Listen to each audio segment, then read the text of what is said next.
ప్రజలు ఎదుర్కొంటున్న సమస్యలను ఏ విధంగా పరిష్కరించుకోవాలి, ఈ దేశంలో రాజ్యాంగాన్ని రద్దు చేయాలని ఒక పక్కన, రాజ్యాంగాన్ని సమూలంగా మార్చాలి, ఈ దేశంలో పేదలకు అందుతున్న రిజర్వేషన్లను రద్దు చేయాలని కుట్ర జరుగుతున్న నేపథ్యంలో మీ శిక్షణకు ఒక ప్రత్యేకమైన సమయం ఇది. అందుకే ఈ శిక్షణ అనేది 10 రోజులు ఇక్కడ ఉండడం అనేది మీరు శిక్షగా భావిస్తే దీనివల్ల సున్నా ప్రయోజనం.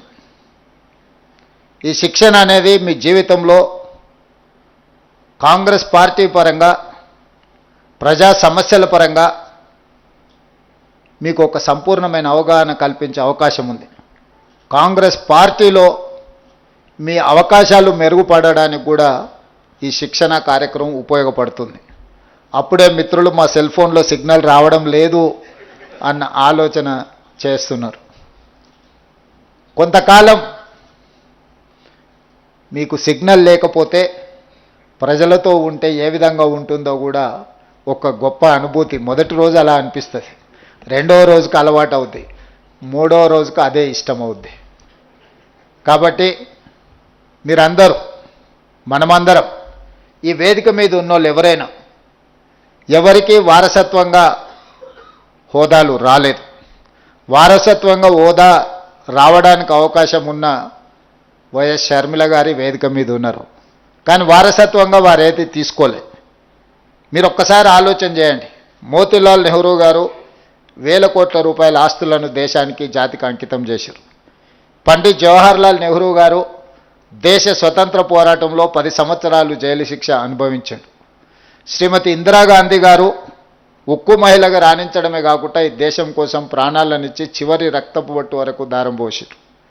వారి వారసత్వం నుంచి వచ్చిన రాజీవ్ గాంధీ గారు ఈ దేశ సమగ్రత కోసం ప్రాణాలు ఇచ్చారు. వారి ఆశయాన్ని కొనసాగించాలని శ్రీమతి సోనియా గాంధీ గారు పడ్డ శ్రమ, 2 చిన్న పిల్లల్ని ఒళ్ళో పెట్టుకొని ఈ దేశం కోసం వారు సర్వం త్యాగం చేసి ఈ దేశానికి నాయకత్వ సమస్య వచ్చినప్పుడు కాంగ్రెస్ పార్టీకి, దేశ నాయకత్వానికి అండగా నిలబడి ఒక మంచి నాయకత్వాన్ని సోనియా గాంధీ గారు అందించారు.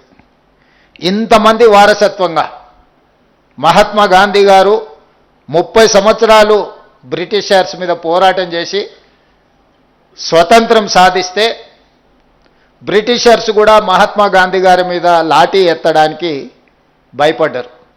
కానీ స్వతంత్రం వచ్చిన కొద్ది నెలల్లోనే